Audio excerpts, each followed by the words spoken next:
All right, everyone. Welcome to day number 2 of BookConline 2020. Obviously, we have done BookCon now for the 7th year, but this is the first time we have ever done it online. So thank you very much for bearing with us and being good sports, everyone. We wish we could all be face-to-face here together in New York City, but at least this way you can all be from the comfort of your own homes, or offices, or maybe the park or taking a walk. So thanks so much for having us. Day 1 was terrific yesterday, and we've got 6 more hours of content for you today. Obviously, starting out right here just in a couple of seconds as we talk about bringing Artemis Fowl to life on Disney+. I want to make a couple of quick announcements before we get going here. Number 1, that this session, like all the sessions yesterday and all the ones coming up later today, is being recorded. It will be available right here on the BookCon Facebook later today. So keep an eye out for that so you can view it tonight, tomorrow, next week, next month, or any time in the future. Share it with your friends as well. And for the books that you're going to see today, like the one like Artemis Fowl, for example, we are recommending for those in the States, actually really for anywhere, but shop.org. It's a new organization started a few months ago here in the States. It's a collection of mom and pop community bookstores around the country that can fulfill the books for you. So it's a nice way to support a local small business in your community. All right, so with that, you are definitely not here to see me. So I'm going to disable my audio and mic and pass it over to our moderator today, Matt Wall. So Matt, go ahead and take it away. Thanks everyone for being here.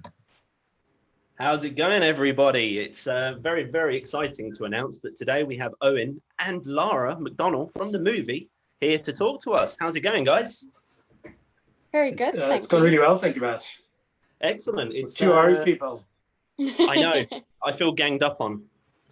You should be careful. I don't know which side. Are you on that side? I'm not sure. But I'm not entirely sure. You're an honorary Irish. We'll go with the flow. Yeah. Definitely. Okay. You're definitely an honorary Irishman. That's very kind, guys. Thank you. Before we get too far into the panel, I think we've got a clip lined up ready to show you. So, yeah, I think it's probably a good idea to start with that, and then we can talk about it after.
Awesome. I think we're back. I think that had sound. We couldn't hear sound, but I hope it played with sound for you guys. No.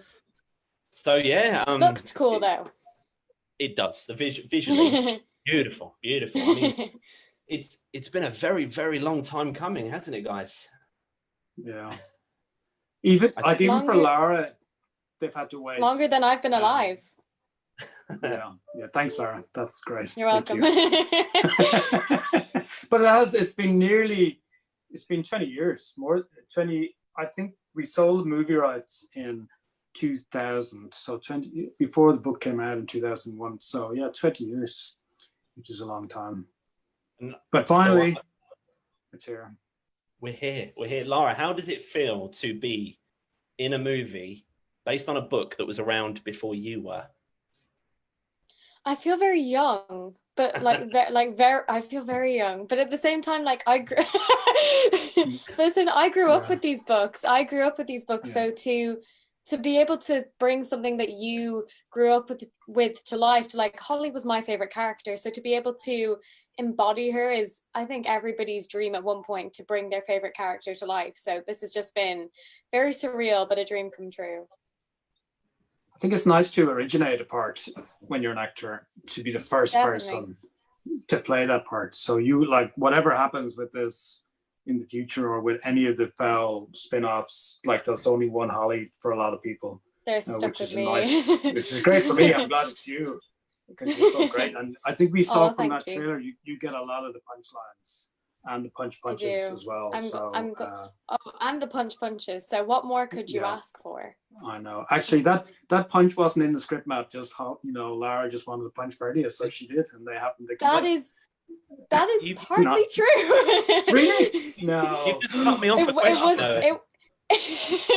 It wasn't in the script. We were doing the scene, and it's such a big moment for Holly and Artemis. And Kenneth Branagh, who directed, said to me, like, what could Holly do? Like, we need to give her a big, like, because she's not just, it's Holly. She's not going to just go and be like, oh, okay. Yeah. So, she's going to want to get her own back. So we said, why doesn't she punch him? And it was a good try. Much to Ferdia's dismay, but I had great fun that day. Ferdia not so much, but that was a great take day 47, for me. just 4 more punches. 100%. I wanted to get it just right, Just right. You gotta be a perfectionist. Got it. Absolutely. Of course. Mm-hmm. As Irish creatives, because you're both very Irish creatives, what is it like injecting sort of Irish culture into sci-fi and fantasy? Did you almost say Irish Colfer there? That's did, yes. It sounded like injecting Irish Colfer. Versus the non-Irish Colfer. Lara, what's it like? Because you're the new generation of creatives. Did you have any feelings about representing Irish culture? It's definitely very important to me. Even I remember before I did Artemis, I worked in the West End, and I was the only Irish Matilda ever, and that was such a big deal to me. I definitely made a big deal of it, of writing my name in green and everything. I was very patriotic in that. I made sure, but it's so important to me because that way, a lot of people who live in Ireland who may think that because they live in Ireland or because they're Irish, they may not be able to achieve it, that they know that they can when they see all these Irish creatives out there achieving these things, and they're encouraged to do so. So it's very important to me.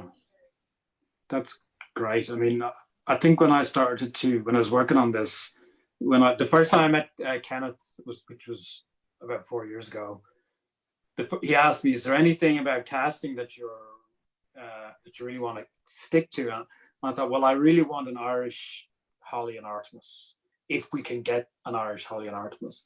And then after that, all bets are off. You can have any genre, any nationality, any, whatever gender you are. It doesn't matter to me. But so he said, well, if we can get the best people for the job and they're Irish, great. And he did that. So I was really happy. I was really happy about that.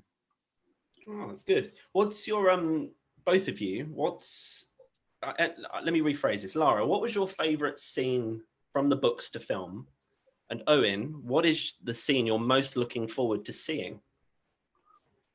That's tough. That's a very good question. yeah.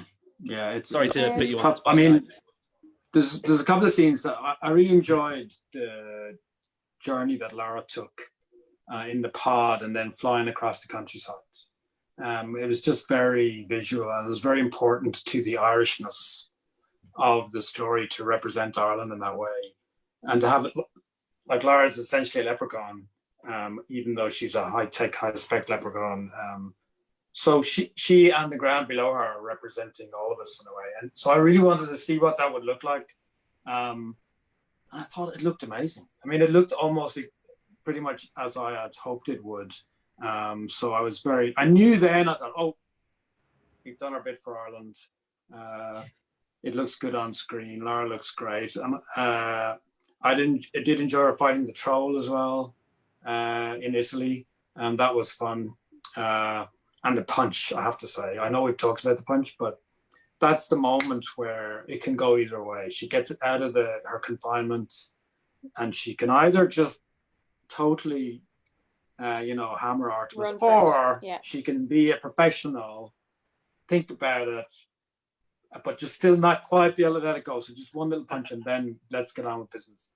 So they're the scenes I enjoyed. I didn't mean to step in on you there, Lara. I'm sure you have your own opinions. Hit us, Lara. Well, some of my favorite, the ones I was most looking forward to after reading the book was definitely flying, from both perspectives of they're some of my favorite parts in the book, of all the descriptions of the beautiful places she's seeing as she's flying, and as an actress getting to fly, because you literally, as a person, getting to fly. So that was something I was 100% completely looking forward to. And some of my favorite scenes that I loved doing were any of my scenes with the wit between Artemis and Holly, any of those kind of back and forth banter fights between the two of them where they exchange wits. Those are some of the most entertaining to read, and they were some of the most fun to do personally for us. And I mean, the punch as well. I mean, that was just such a winning moment. I think the theme of this whole panel will be Lara punches Ferdia in the face. You know, that will be, yeah. If there's anything to take away from this, it's first of all June 12th, Artemis Fowl, Disney Plus, and I Punch Ferdia, and that's don't mess with Lara. In fact, they should rename the movie just simply Lara Punches Ferdia and just put that on Disney Plus. Yeah. Can I ask Lara? You heard it here first. What did, I don't know anything about movie making really, so how did they make you fly? Can you tell us that, or how does that work? Or can you actually fly? Well, I mean, I'm not supposed to tell anyone, but no, unfortunately not. I did tell someone that as a joke one day. So I worked with the most amazing stunts team. I'd never done any stunts or gymnastics or anything like that before, because I'm not flying on a regular basis, unfortunately. And I worked with the most amazing stunts team who trained me in, I'm a trained wire artist now, which is a very cool thing to say. Yeah, that's good on the CV. Pretty cool. New Matrix movie coming out. Yeah. Just in case. Well, that's the thing, is that the harness that I'm used in is actually nicknamed the Matrix because it was first used on the Matrix films. And so it can spin in certain ways, and it was designed specifically for that. So that was the harness that I used. And I said as a joke to someone one time, like, oh no, Disney taught me to fly.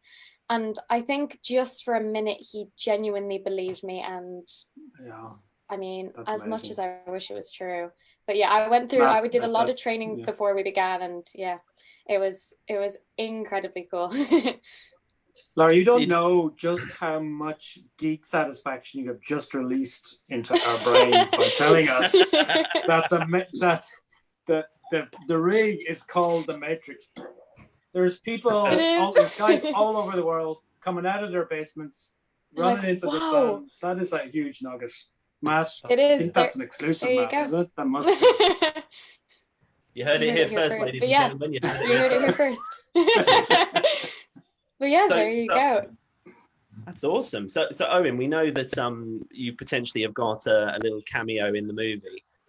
Did you think to ask Lara, an experienced stage actress, for any kind of acting tips for your cameo role? I would be too intimidated. I'm pretty sure I saw Lara in Matilda in the West End, because I was trying to trace it back when we were there, when you were there. So unless you were on a day off or something, and they didn't say anything about the part until we played by, the understudy. So I think me and my whole family, and I remember at the end, I did scream up, how can you be a good actor? And you never replied, so I didn't want to ask you again.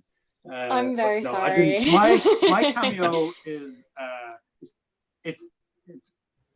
my cameo is very, it's kind of, you know what it is, man. I don't want to, you might not even spot me. I did a few, and I remembered after the first one, I was walking away, and the guy said to me, I think we'll just scan you just in case the acting doesn't work. And I knew then it's time to just, admit I'm not going to be the next Daniel Day-Lewis. So, but I'm in there. Never say never. Never say never.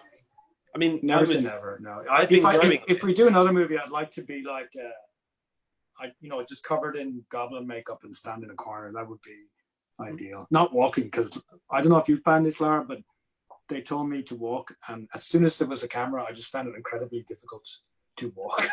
And I was like, it was just so, actors, it's so hard. It's a really tough game, and people think that, you don't realize, Lara, how many times you would have had to do one scene, probably 50 times, and you have to have the same energy every time. So I would never try to be an actor. It's just such hard work.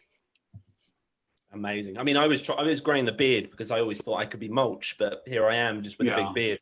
You know, it's So, Lara, what you obviously you worked with third year a lot on the set. What was it like? I mean, you seem to be pretty good friends from what we've seen. You know, on the limited set pictures and what you've kind of said online. You seem to be pretty good friends, apart from the punch.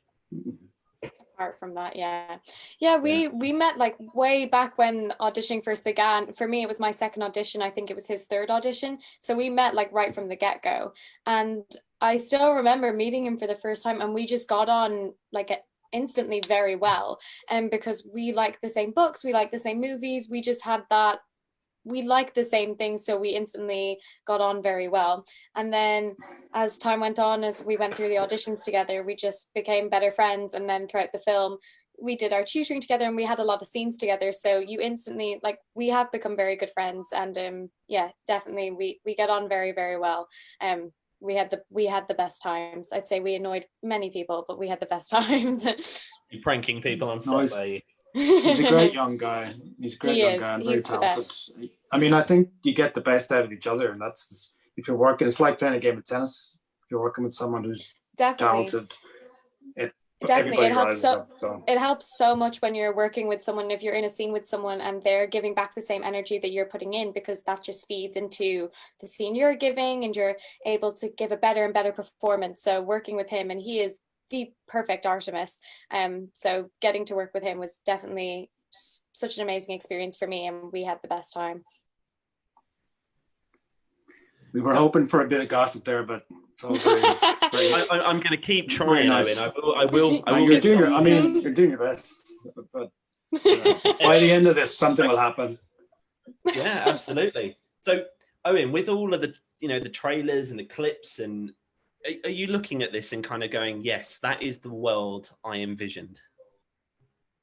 Yeah, it really is. I mean, it's what I wanted really was mainly was the look, so that you wouldn't think you were looking at something that was very like another movie. You were looking at something that was very distinctive. The music is beautiful, very distinctive. The costumes are great. The design is fantastic. And when we went to the set, and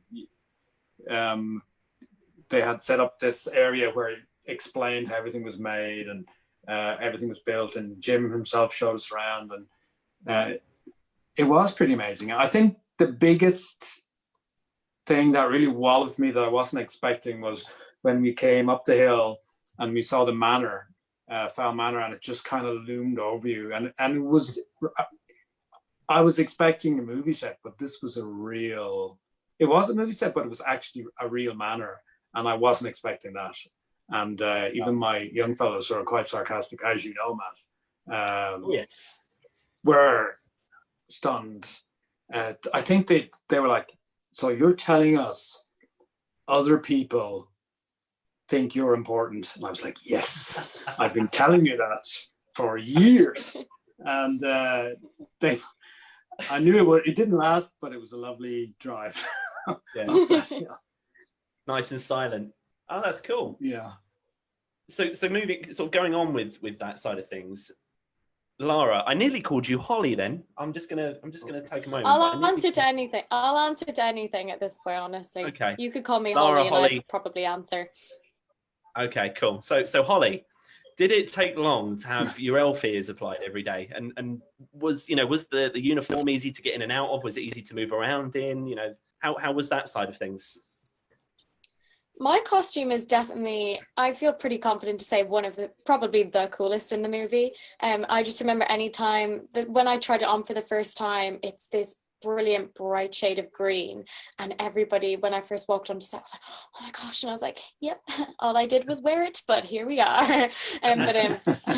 It's such an intricate costume. I think I had, it's beautiful, just not very easy to move in. That is the only thing, because it's so intricate. I think I had about 4 layers underneath. So I had to wear a layer of Under Armour, and then there was like a leotard, and then there was the trousers, and then there was the vest, and then the helmet, and everything on top of that. But it is a beautiful costume, but very intricate, and you can tell the detail on it is incredible. And then my ears, I I was genuinely so sad when I took them off for the last time because I just feel very boring without them. I think if you don't know, question. Maybe people don't know. This is like, if people don't know what Holly looks like, that is. See, I'll pull back my hair and it will be there, but it's just boring without. Are you telling me, Lara, they say that you're supposed to unbox these things immediately? Isn't that what they say? I'm trying to unbox this. That you haven't stolen a set of elfin ears. Have you not got a set of ears like tucked away in a drawer somewhere? I'm not telling you that at all. Basically, when I first went over for a screen test, and they put you in a version of the costume, and I did have my elf ears on, so they can get an idea of what you would look like as the character. I was kind enough because we didn't know what was going to happen. We didn't know if I was ever going to go back there. So the prosthetics artist, who is so incredibly kind, gave the girls the pair of ears that we were given to wear for the screen test, and I still have them. And he also gave me the ears that I have, because you use a different pair of ears every day, because you're not putting on the same pair of ears every day, like, for goodness sake. No. Like, seriously. But so I have my first pair of ears for my first day of filming and for my last day of filming. And we were so worried when we were so worried when we were coming home that for some reason security would go off in the airport and they would look at the bag of ears that I had and be really disturbed because they are so realistic looking. It is quite disturbing to see them without being attached to anything. But anyway. Awesome. So just before we carry on, I do believe we have a clip for Insider show that they filmed with you in Ireland, Owen. So I think we're going to lead into that now, I think. Okay. I haven't seen this. Oh my God. Look at that. He's wise.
Wow. Lots and lots and lots of clips amazing. Of Owen trekking around. Did you walk the entirety of Ireland for that? That's what I mean. Walking is so hard. And there's a camera on you. It's like, I'm never doing that again. But I think they did a great job of capturing how nice the southeast looks there. It looks really great. It looks beautiful there. Of course, those were in the days where you could actually go and talk to people and meet people and travel around with the camera crew. So it was a different time.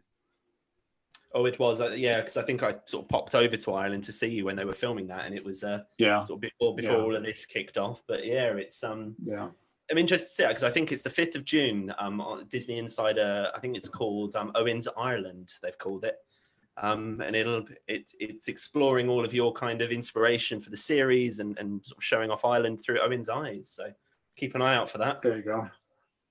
I think that could be. I think it's interesting.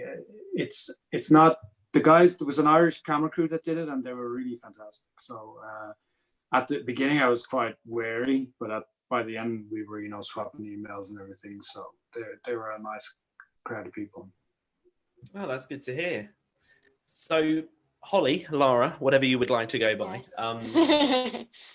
Did you do many of the sort of stunts and action scenes yourself? Because you fly and you fight and you jump around and you punch Third Ear in the face. is there anything that really stood out to you as a memorable moment from filming? I was very lucky. I got to do a lot of my stunts, about the majority of my stunts. I'm not going to claim that I did all of them, because there are some that I'm not able to do. And I had the most amazing stunt double and worked with the most amazing stunts team. But I was lucky enough to get to do a lot of them. And definitely one of my favorite memories I think it was about my second day of filming. And we filmed Holly flying, but instead of being in a studio when I was flying, we were actually outside. Oh, wow. And so when I think I was about 50 feet up in the air and attached to my wires and in my full costume, and I just remember as I was flying, the wind brushing through me, and it genuinely felt so very real, like I was flying, because I was 50 feet above everyone, and everybody was so small, yeah. And the wind was blowing, and it was when I'd be sitting up there waiting to move and fly, I would just look at the view, and it was beautiful. And that was definitely a very, very cool moment to have in general, to be flying, and it felt so real. Amazing. And then punching for it, yeah. And then punching for it, yeah. Yeah, of course. Somehow you could combine those two. It'd be fantastic. How did they, when you were fighting the troll at the end, obviously the troll, what were you actually looking at? Was there someone holding up a tennis ball or? That was definitely one of the funnier moments for us, because that is such an intense part of the story, yeah. Is any of the moments with the troll. But what they would do is there would be a stunts person running around with a very long stick with a troll's head on top of it. So you have to go, oh my goodness, it's an actual troll. That's the acting. And like Lara, that's where it comes in. Amazing. That's insane. I genuinely thought it would just be a dude in a suit, but to have a head on a stick, that's terrifying. It's because it's supposed to be so tall. Like the troll is supposed to be absolutely ginormous, yeah. So we had to have we had to be able to look at it properly. So yeah, it was someone running around in a blue suit with a stick with the troll head on top of it. That's awesome. Nice. So we're going to go over. That's the Disney standard. Oh yes, it is. So we're gonna go to some audience questions shortly, but before, so guys who are watching live now, time to get your questions in those comments. But for now, I've got one very important question to pose to you two, and I want you to hash this out amongst yourselves. Who would win in a fight between Mulch and Foley? Go. Oh, Mulch and Foley. I'm trying to remember who Mulch and Foley are. I think that's different. I think in the books and the movie it would be different, because they're represented differently. It depends though. Is this a battle of wits or is this a physical battle? That is a good question. No rules. They're in rules. Everything to play for. Many things can go wrong. Oh yeah, that's too vague. So many things. Matthew Wall. That is too vague. Sorry. I would always say Mulch in all circumstances. If it was a physical altercation, because he would just eat Foley or something horrible. Yeah. Yeah. But the Foley in the books is or in the movies, he's a very cool guy. He's very tough looking and he can hold his own. So yeah, I think so. So I think maybe that could be reversed in the movies. Yeah, they've really caught the dwarf mechanics. I mean, they're pure nightmare fuel. Yeah.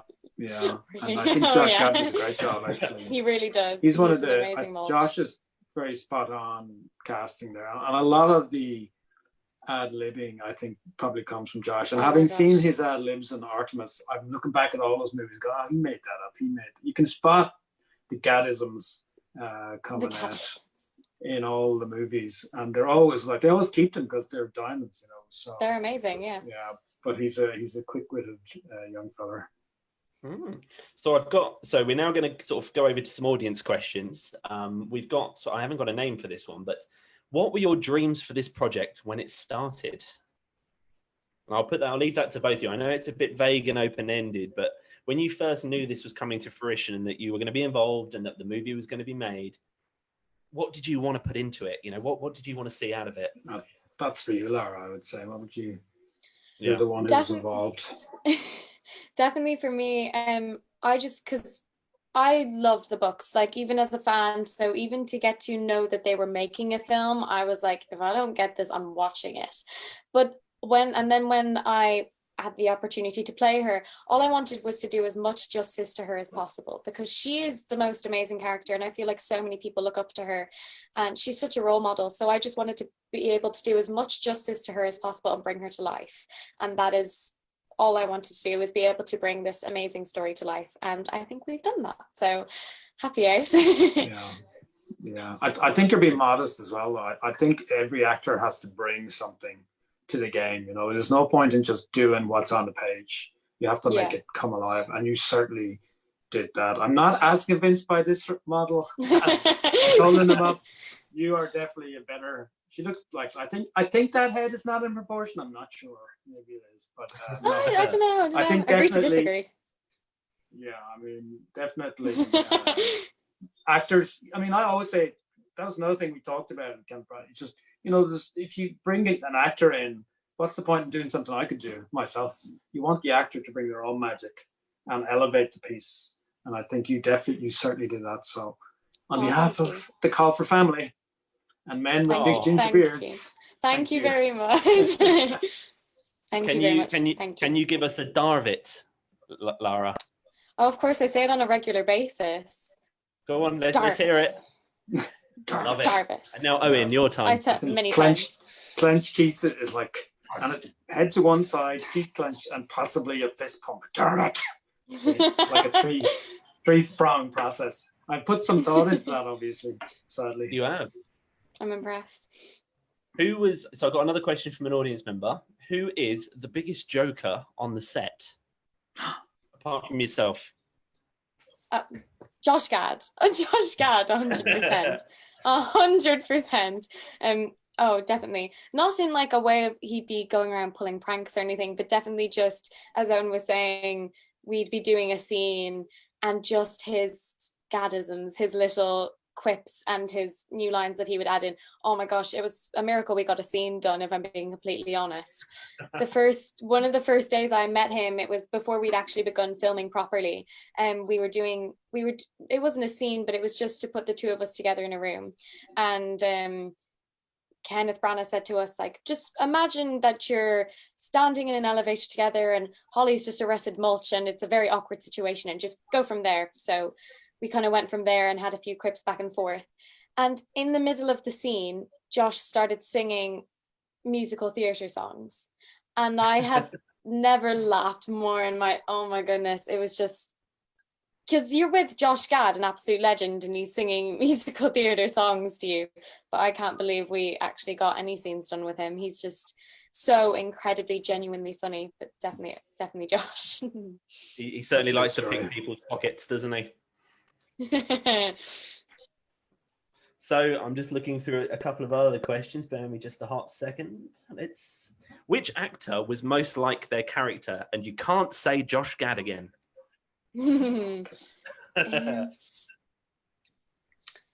See, this could be a compliment, or this could be taken very badly, but I feel like Judi Dench, first of all, if I found out Judi Dench was secretly an elf, I wouldn't bat any eyelashes, if I'm being completely honest, because she's just a magical human being. And then I mean this in the best way possible. Ferdia is the perfect Artemis Fowl, in that he's as smart and as witty as Artemis. Maybe not as much as an anti-hero as Artemis is, but definitely he is as smart and as witty and as compelling as Artemis is. So in all the best ways, Ferdia is very like Artemis.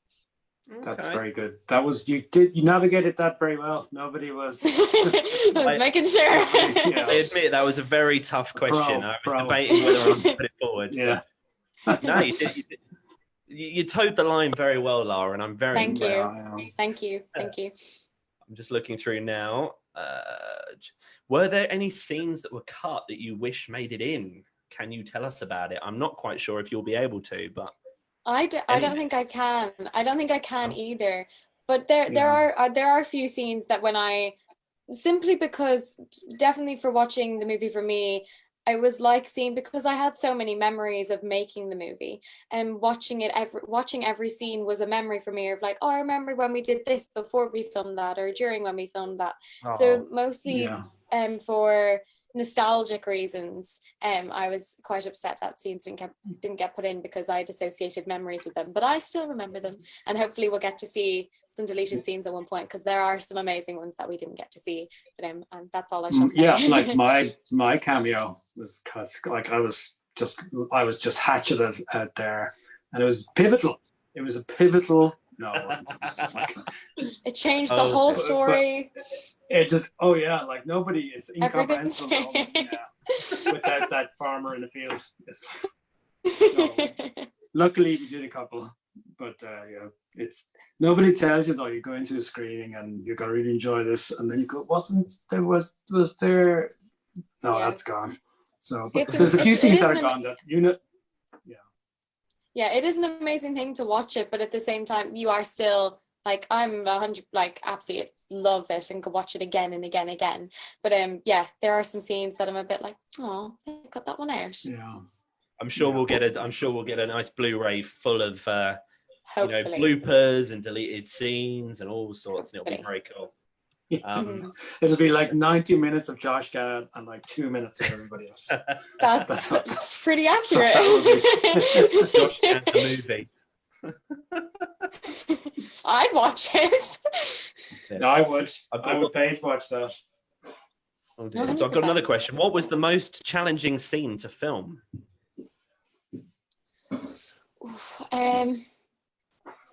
We're very lucky in that we had Kenneth Branagh as an incredible director. So there were never any scenes that were difficult for negative reasons. Definitely the first day that we all filmed with Josh, the first day Josh filmed was in a scene with Nonzo, who plays Butler, Ferdia, who plays Artemis, and me. And oh my God, I genuinely don't think anyone ever thought we were going to get that scene done, because we lost it every time. So that was the only reason that was difficult, because every new take Josh added in something, and just when we thought we were about to finish the scene, Josh would add in something and we'd be rolling around the place laughing is the only way I can describe it. But apart from that, not many that I can think of. Yeah, let's have a look. We're nearly out of time, guys. We're nearly out of time. Is there anything else you want to? Oh my gosh. Yeah. It absolutely flew by, didn't it? Nearly 40 minutes. It really did. Yeah. Are you having a watch party though? Are you gonna watch when it comes out on the 12th? So you're gonna gather your family around, and, sit down. Definitely. I have a younger brother and a younger sister, so they're very excited to. I think they've read the books, so they're very excited, as is all of my family. So there will definitely be a safe viewing party. Well, that's great. Well, congratulations. You did a great job. Thank you very much. I think everybody will agree when they see it. So, yeah, absolutely. Have your family? Thank you. I think we've still got a minute. Let's bandy one more question around. So, Eoin, what is? Yes. There's obviously some minor changes to the plot, and there's some things that have changed from book to screen. Yeah. If you could go back in time and change the book now, is there anything you would change? There's a couple of things that went into the movie that I thought really worked as a narrative. The first one was that they gave Holly. They moved her backstory up. So in the book series, you don't really find out anything about Holly until about the third or fourth book, when we talk about her mum, who was kind of a bioscientist. But that doesn't really work in movies, because you have to have motivation if you're an actress or an actor. So they invented a new backstory for Holly's dad, who's never really mentioned in the books. And I think that really works, because it explains why Holly is always going off book and off mission and doing what she's not supposed to be doing. And you solve that very quickly. And also you give her a reason to go to that particular oak tree, which we had lost for another reason, which I can't really say. So I thought that really worked. And also with the time stop, they had they had a time limit on that. So it was a ticking clock situation, which is not in the book. They just kind of said daylight is very vague. But in the movie, in the opening salvo, the time stop gets damaged and it starts ticking down straight away.